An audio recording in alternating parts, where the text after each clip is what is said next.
এই নির্বাচন হচ্ছে একটি সেই সংস্কার এবং পরিবর্তন অর্জনের জন্যই নতুন বাংলাদেশ গড়ানো।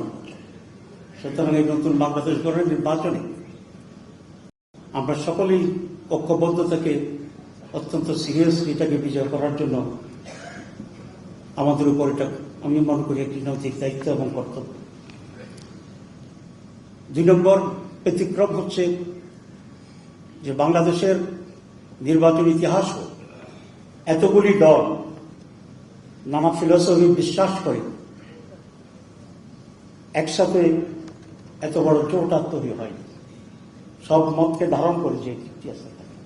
আলহামদুলিল্লাহ আজকের এই টেবিল, আজকের এই উপস্থিতি সেই জাতীয় ঐক্যের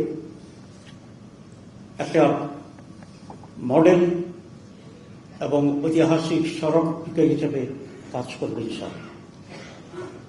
আমরা যে কথা বলেছিলাম যে ওয়ান বক্স পলিসিতে আমরা অগ্রসর, সেটা হচ্ছে আমরা যে সকল দল 11 দল এখানে যে সকল দল আমরা এই ঐক্যের ভিতরে আছি তাদের পক্ষ থেকে এক একটি কনস্টিটিউন্সিতে একজন মাত্র ক্যান্ডিডেট থাকবে।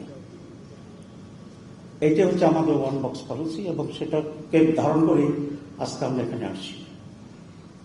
আমরা সকলে মিলে ঐক্যবদ্ধভাবে আমাদের আসন বন্টনের ব্যাপারে আমরা একমত হয়েছি।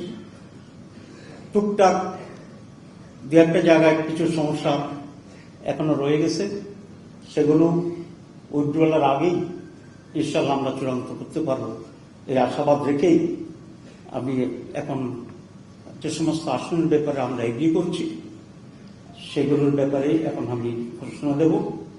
আজকে মোট 250টি আসনের ব্যাপারে আমরা ঘোষণা দিচ্ছি। বাংলাদেশ জামাত ইসলামী 179, জাতীয় নাগরিক পার্টি 30, বাংলাদেশ খেলাফত মজলিস 20, খেলাফত মজলিস 10, এলডিপি 7, নেজাম ইসলাম পার্টি 2, আমার Bangladesh party 3, Bangladesh development party 2। এই হচ্ছে এই পর্যন্ত আমাদের আসন কনফার্ম করা যেগুলো সেগুলো আমরা ঘোষণা করলাম। বাকি আসনগুলোই আমাদের আরো যারা শহীদ দল আছে আমরা আশা করি ওনারা এখানে ঐক্যমতের ভিত্তিতে ওনারাও আমাদের সাথে থাকবেন এবং তখন আমরা ওনাদের আসনগুলো যেগুলো বাকি আছে সেসব বিষয়ে আপনাদেরকে অবহিত করবো ইনশাআল্লাহ।